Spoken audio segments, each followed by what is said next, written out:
Hey everyone, and welcome to TopThink. Today we're going to learn about 9 habits to study more efficiently. Now, let's begin. Studying more efficiently isn't about spending endless hours hunched over a desk. It's about using the time available in a smarter, more intentional way, and even building in time to rest and recover. Many students work harder than they need to simply because, they haven't been taught how to study effectively. With a few strategic habits, it's possible to improve focus, to retain information longer, and to reduce burnout along the way. There are some proven methods to make studying more efficient and far less stressful. These habits are backed by learning science and designed to work with the brain, not against it. So rather than cramming or relying on willpower alone, they focus on structure, focus, and repetition to help information stick over time. So, without further ado, here are 9 habits to study more efficiently. Number 1. Eliminate distractions. No matter how dedicated you might be to your learning and development, it's so easy for the outside world to creep in and pull you away from your studies. Your environment should provide a strong foundation for your success. Eliminate distractions before each study session. Create a hyper-focused, high-productivity environment for yourself. In our modern age, electronics are among the worst offenders when it comes to distractions. Silence notifications on your phone and consider even temporarily deleting or blocking social media apps if the temptation is just too great. You can also set your devices to Do Not Disturb so that only the most vital of alerts will come through. Some people find music calming or energizing while studying. Research has even shown that instrumental tunes, they can help some of us with focus. Aim for tracks without lyrics, as lyrics can make it harder to follow or process complex thoughts. Seek out studying playlists on your favorite streaming services to find what works for you. Visual clutter is also a major source of distraction. A messy or a disorganized space can even cause feelings of guilt or stress, reminding you to clean up. Put away loose papers, stow items in drawers or cups, and keep your study space as tidy as possible so you can focus on your work. Number 2. Practice active recall. Passively reading information or attending class is generally not enough to help you retain large swaths of information over time. Active recall is a technique that forces you to gauge your learning in real time. Studies have shown it to be one of the most effective learning methods, as it strengthens your short-term memory and helps move facts into long-term memory too. It forces your brain to search for information rather than just letting it wash over you, strengthening neural pathways. It's a workout for your brain. Active recall can take many simple, approachable forms. Using flashcards, study apps, or practice questions encourages the brain to retrieve information rather than to simply recognize it. Repeating concepts out loud, rephrasing ideas in your own words, or writing every single thing remembered about a topic from memory, often called blurting, can quickly reveal what's truly been learned. Turning review sessions into games or challenges can also make recall more engaging while reinforcing long-term retention. Make it a true contest by offering yourself an incentive for success, maybe a fun reward like a sweet treat or a walk in the fresh air to relish a job well done. Number 3. Take effective notes. Taking notes while reading or listening is a special skill in and of itself.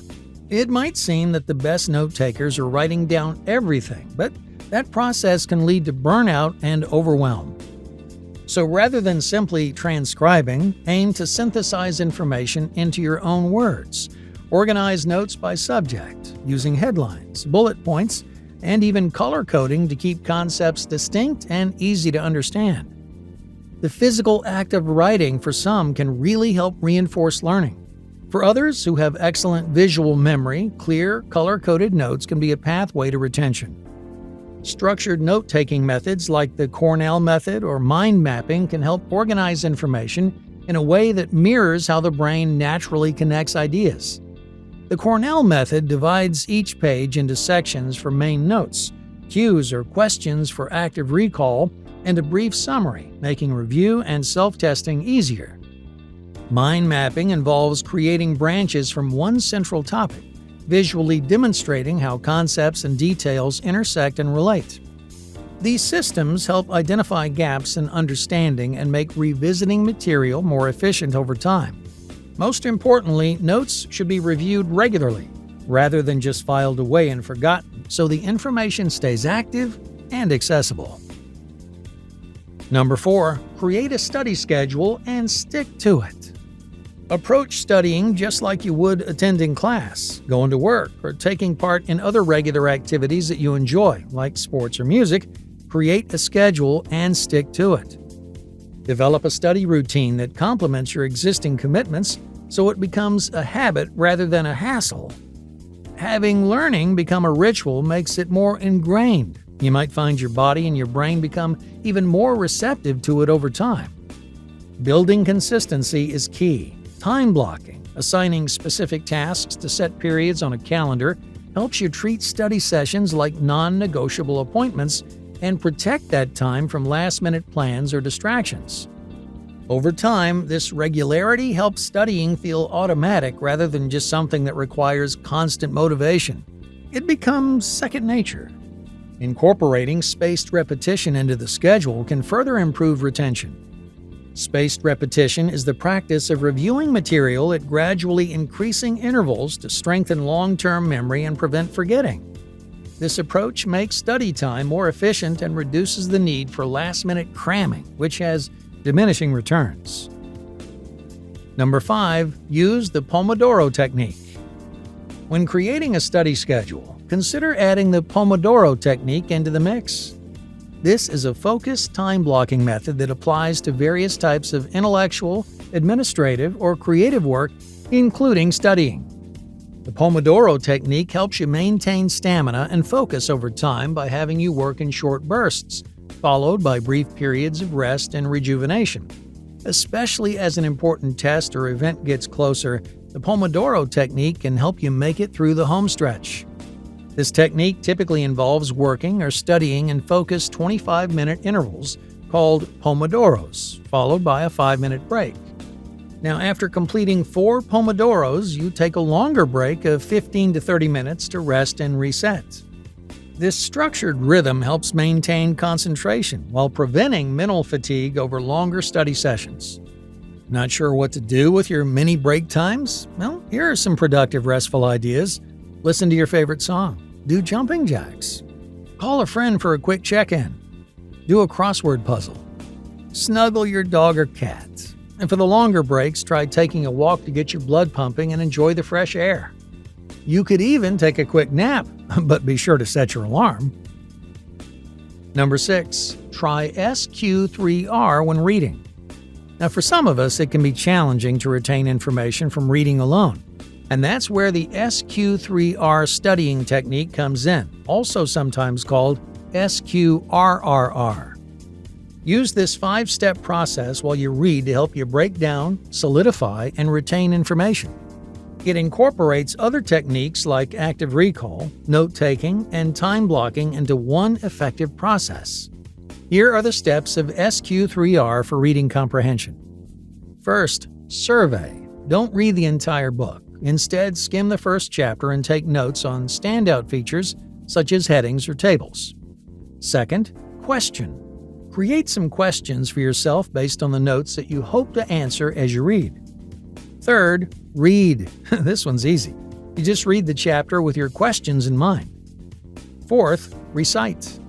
After reading a section, summarize what you just took in, including salient points and answers to your question. That's right, it's active recall. Fifth, review. Now, when you finish the whole chapter, review all your notes and questions to confirm that you fully understand the major concepts.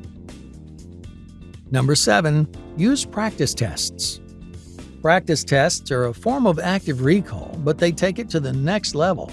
Rather than quizzing yourself on 1 or 2 concepts in the moment, practice tests are a longer, more formal way to see whether or not large amounts of information have solidified in your brain. Test yourself under true exam conditions to help identify weak areas and potential stressors.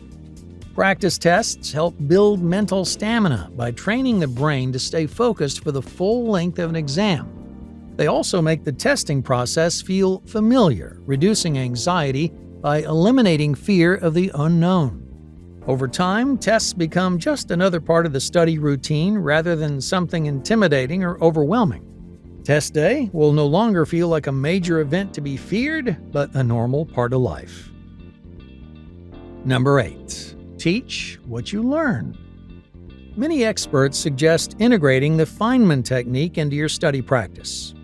This technique involves teaching the information that you're learning to others as an engaging form of active recall, and you also receive live feedback.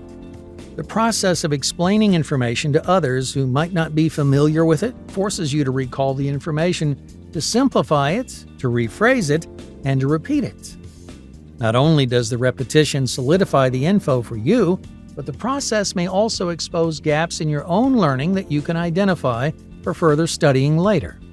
Teaching doesn't require a formal classroom setting.